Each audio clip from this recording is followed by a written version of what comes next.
Hey, this is Mark Rodriguez, and you're watching WWE Aftershock. We're talking about all the cool WWE pay-per-views available on the WWE Network, and today we're going to be talking about 2016's version of Summerslam, one of the biggest pay-per-views alongside WrestleMania, Survivor Series, and Royal Rumble. And yeah, I'm going to be giving my thoughts on the matches, but I do have to say that I missed the first one, although I don't know how. I guess maybe the kickoff show was 2 hours long or something, because I've only missed, like, maybe the first 10 minutes or something, and I don't know how I missed this match, but the first one was a 12-man tag team match with American Alpha, with the Hype Brothers, that's like Zack Ryder and Mojo Rawley teaming up, I guess, and the Usos, and they defeated the tag team of Breezango, which is Tyler Breeze and Fandango, the Ascension, and the Vaudevillains. And like I said, here it says match was like 14 minutes, 32 seconds long, so I don't know how I missed that. I mean, the kickoff show must have started earlier or whatever. Now, the part I did watch, I kind of got in the middle of this, was the next matchup, which was Sami Zayn and Neville. Now they're the tag team. And also, that Neville now has a bit of facial hair going on.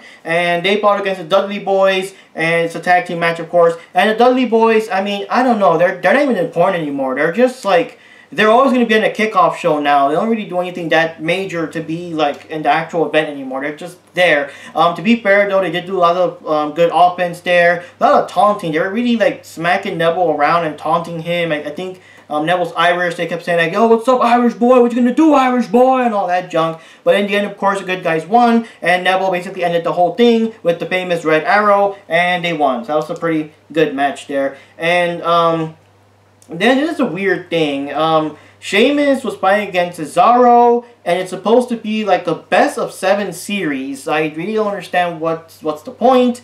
I don't know what's the big thing they're going to win or whatever. But yeah, it's a pretty intense match between Sheamus and Cesaro. They both did a lot of good moves. We got to see Sheamus with the white noise. We got to see something that rarely happens is whenever Sheamus does that thing where he grabs you from the other side of the rope and he starts beating on your chest. We saw that Cesaro actually did manage to squirm out of that, so that was pretty cool. And, you know, lots of good moves from both of them. They both did their best, and at the end, it's been a while, I even forgot who won. In the end, Sheamus won, so he wins the first of this best 5 out of 7 matches. But again, I'm not really sure what the prize is. They mentioned something about like the brass rings or something like that The Rock talked about or something or other, so I guess that's the thing, but you guys can tell me. And I assume this means that they're going to keep fighting it out in episodes of Raw and SmackDown and other pay-per-views. That's weird. So then we have another one. And yeah, I guess the kickoff show was 2 hours. It's 4 matches. This is still the kickoff show I'm talking about.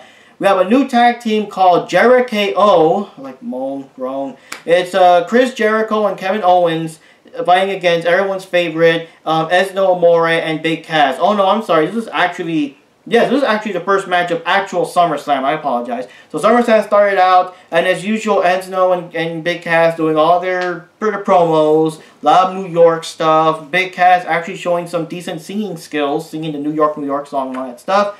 What can I say? Jericho and Owens, they did a good fight. They really kicked some ass. I do see that Ezno is kind of like the weaker one. He's always like, I don't know, he's always the one that gets beat down a lot until whenever they could finally tag Cass into it, you know. And I gotta say, it's also a very rare moment because we've seen all these tag team matches. Usually when the other person is going to tag in, you know, the big guy, they always do this overly dramatic dive in the air to tag. And this is the first time I've seen, like, someone, I think it was Owen, someone shove him right out of the way to break the tag so they couldn't do that. That was kind of cool. And at the end, of course, which is, I'm actually surprised, Jericho and Owens won. And I don't know, because, you know, Ezno and them, they're so beloved. I thought they were going to win. But no, they actually won. And the weird thing is, I guess there's lots of brotherly love or something, because Owens and Jericho were doing lots of bro hugs and hugging and hugging. They were like basically walking out of the ring hugging. They were yelling, "I love you, man! I love you, man!" And it's like,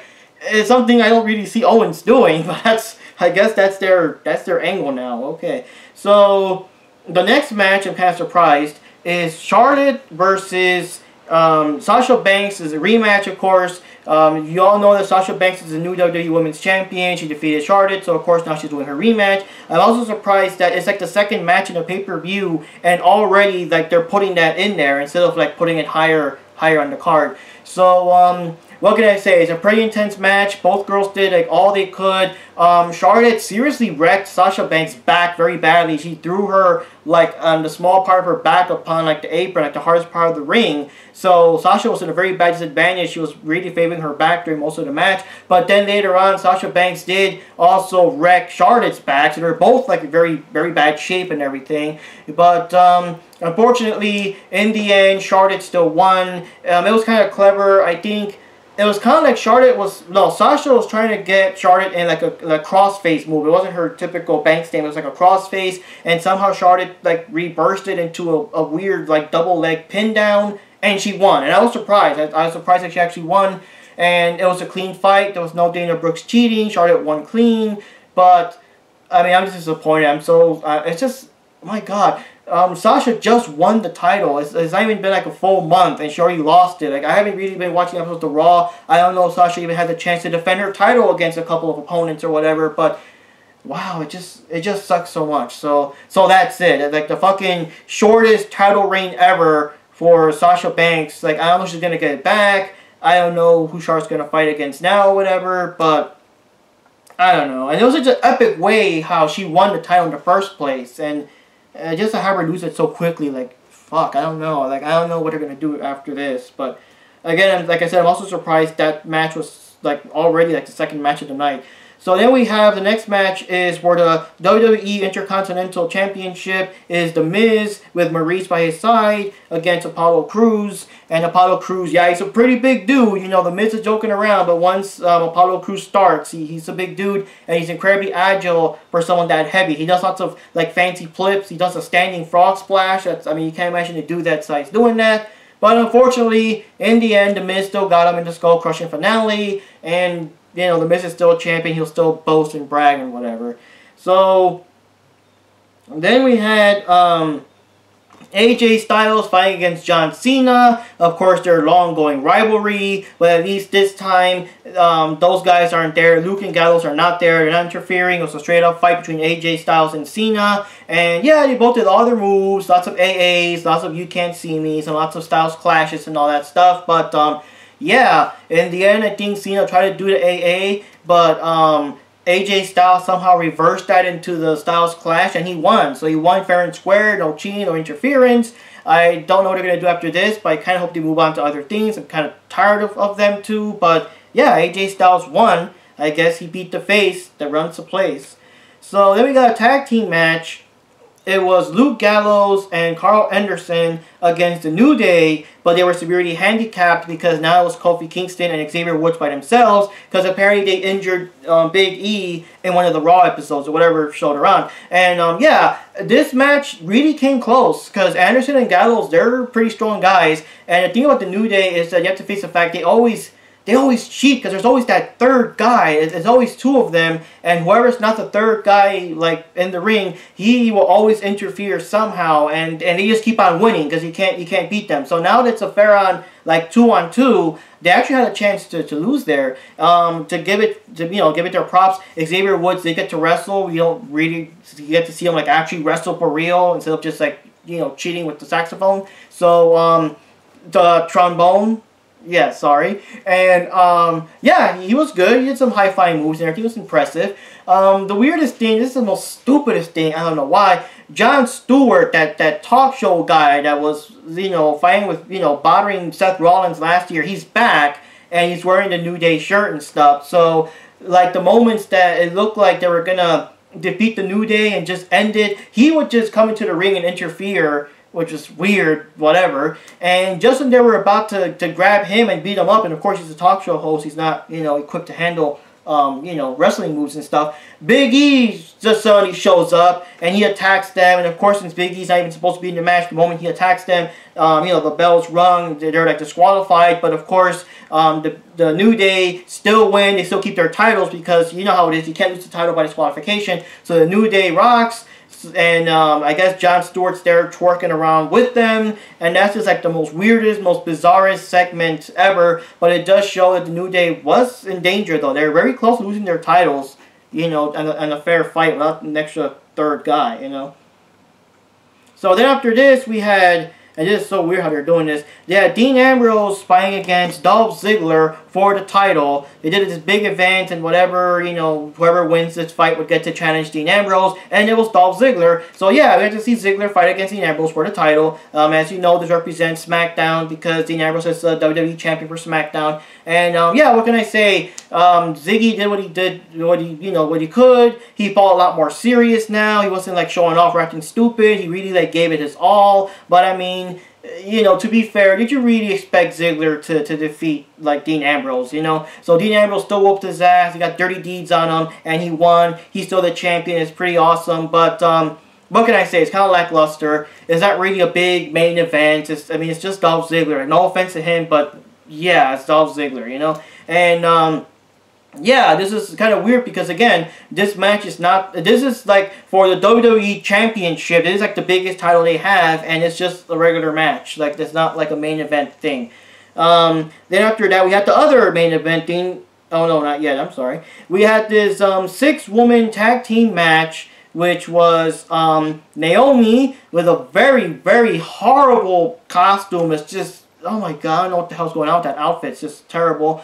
And she's teaming up with Carmella, which is, of course, she used to be the female valet for Esno and Cass when they were in NXT. I guess now she's separate. And Becky Lynch, who was pretty cool. And they had to fight against Natalia, which is, I guess, evil now. Alexa Bliss was evil. And apparently Eva Marie. Now, the thing is, in real life, Eva Marie was suspended with, you know, she failed the wellness policy and whatever. She was suspended, and I like how, I guess her husband, I'm not sure if her husband's a wrestler or not, but her husband was making a big to-do, and he wanted to, like, sue or something because, like, you know, they can't, like, kick her off SummerSlam. It'll ruin all of SummerSlam without her in it. Yeah, I kind of doubt that. I kind of doubt Eva Marie's any factor. But, they started playing her theme song, and I was confused. I'm saying, well, wasn't she suspended? But then, like, the voiceover guy said that she couldn't make it because, I guess, the fans tired her out, whatever. And we're, of course, left wondering, well, who's this mysterious third woman that's going to be in its place? And then, bam, they start playing the Nikki Bella music, and she starts coming down. So she's back in action. Everyone's, like, super happy and whatever, even though she's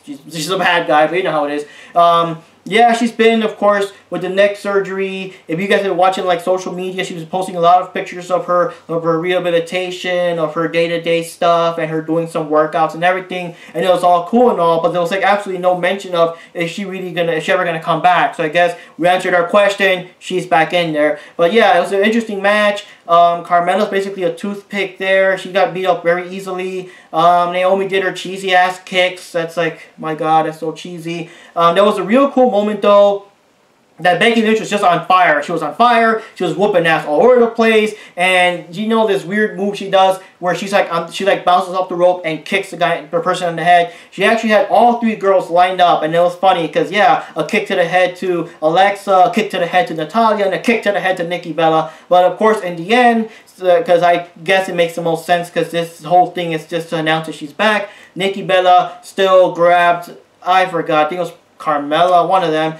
I know it wasn't Becky though, but she grabbed someone. She did, like, I don't know if that's a rack attack. It looked different from the usual rack attack. She did like a falling backbreaker or something she did. But yeah, she won the match, and the bad girls win. So Nikki, Natalia, and Alexa Bliss won the match. And of course, this announces that Nikki's back. And I'm kind of curious. She's been gone for so long. I'm kind of curious to see how she's going to fit in now with all these new generation of people. Like, the only ones that are still left from when she was still here are, like, Naomi and Natalia. Everyone else is, like, super new. Because you know, Nikki got the boot pretty quickly when Becky and all them first appeared. So that's interesting. So then we had the bigger main event for Raw, because now that Raw does not have a World Championship title, they made up a new one called the WWE Universal title. That sounds cheesy. And Stephanie announced that by default, because, you know, Seth Rollins is their first draft pick, he'll get like a shot. And they had this little tournament or whatever, and at the end, Finn Balor won. So the main event is Finn Balor versus Seth Rollins, and whoever wins will become the first ever WWE Universal Champion. And of course, with something this big, Finn Balor came out like full demon mode, which is pretty cool because for all the WWE fans, it's the first time to actually see him doing his super epic intro, all demonic and everything. He had all these tattoos and a big eyeball on his back and everything. He like really went like all out. So yeah, it's a pretty intense match. They both gave it their all. There was a lot of moves, a lot of great athleticism from both of them, especially with Seth Rollins doing a frog splash from an incredible distance away, and he still hit his mark, you know. And yeah, it was pretty good match. They both did their best. In the end, of course, Finn Balor did nail him with the coup de grace, and I was honestly expecting like Rollins to still somehow kick out and keep the match going, but no. I mean, that was the 1, 2, 3, and Finn Balor won, and it's so cool because you know how Facebook does that whole flashback thing. It's like a year ago yesterday, Finn Balor defeated Kevin Owens and got the NXT Championship. So like a year later, he's in WWE, and he is the first ever WWE Universal Champion. And I gotta say, it's pretty awesome. That was a real intense fight, a real good show from both of them, because Seth Rollins really did show to be like a real worthy opponent that really pushed him to his limits. But that was pretty awesome. And I do have to say, even though I'm happy, I have to admit, I am surprised, because Finn Balor is very new, and for me, even though I wanted him to win, I was thinking, well, I don't know, he just appeared. It's too quick for him to just win the title so quickly, and, you know, everyone just loves Rollins. But no, he won. That was pretty awesome. And good, because I did not want to start an episode of Raw with Rollins bragging and bragging and bragging about being a champion. So good for them. And to cool everything down, we had another match, which was Rusev and Roman Reigns for the WWE US Championship.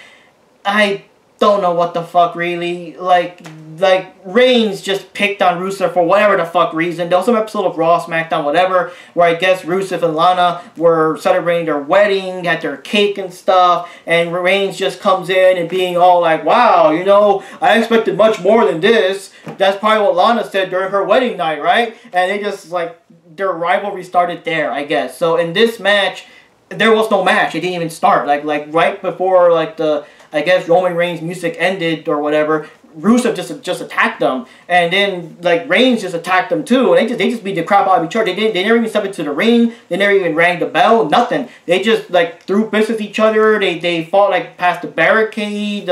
Reigns smacked him with a steel chair, and I mean all the officials came to like kick him away or whatever. Rusev could barely walk. He was holding his ribs. I guess he hurt himself. But to make it even worse, Reigns just comes in with a spear and knocks him down. It's like with the commentators were saying, if his ribs weren't broken before, they sure are now. And that's the thing. They just carried out Rusev. Reigns just walked out. I don't know if that means he's going to be full-on bad guy now, because they really do bring in the boos. Every time they play his theme song, they're booing like hell. And of course, it's bad when people are cheering for Rusev over you, right? But yeah, that was a weird thing. And like I said, there was no official match. There was no match at all. Even the announcer said, we've now declared that Rusev is unable to participate. So I ended the match before it even started. And that's just bizarre. I don't know. That's weird. So anyways, now we have the big main event. So I guess, which is kind of weird because the pay-per-view, the main event is always for like the world title. But now those matches have been pulled aside because the big event is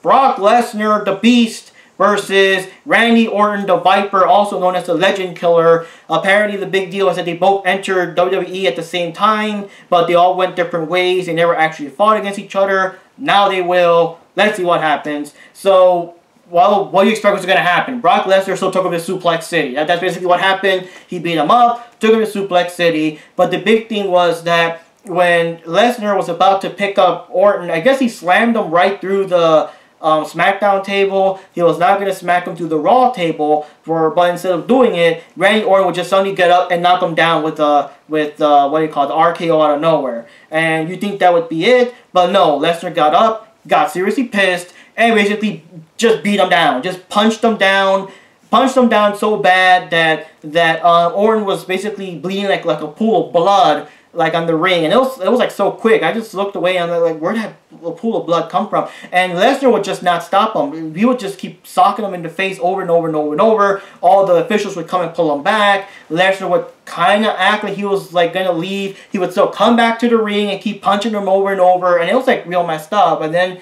in the end, Shane McMahon got on his face and said, yo, okay, it's over, you won, okay, you know, it's over. And Lesnar F5'd him. And even what's his face, Heyman was surprised. Like, what are you doing? Why are you doing that for? Like, what the hell? And they finally got like Lesnar away. Like, it really is like what he always says. Like, he's the Beast, and even I can't control the Beast. And I guess literally speaking, yeah. And after seeing photos and stuff, that's a very serious injury there. There's a thing that you guys might know about in wrestling called blading. where sometimes I guess they hide little razor blades to cut themselves to make the blood come out, you know, as part of the script or whatever. But with this injury here, it shows that it was a straight up injury. It wasn't like a fake blading thing. I mean, he really did like bust his head open, like God. And you know, you guys go on social media, there's pictures of his head and all that, you know, Randy Orton, you know, recovering. But that was just a brutal blood show, man. That was like I mean, I know, I guess it's part of the storyline, but it looked like it wasn't, man. It looked like it wasn't. He really just went all out crazy and shit on him. And yeah, you know, so basically speaking, for SummerSlam, what can I say? It was, I don't know, it's hard to say. I mean, disappointed that Sasha Banks lost her title so fast. It wasn't even a full month that she lost her title. I don't really care about AJ Styles and Cena. I guess the women's tag match was interesting just to see Nikki Bella back in action. I did like that Becky Lynch did have her time to show off and just whoop everyone's ass for a while.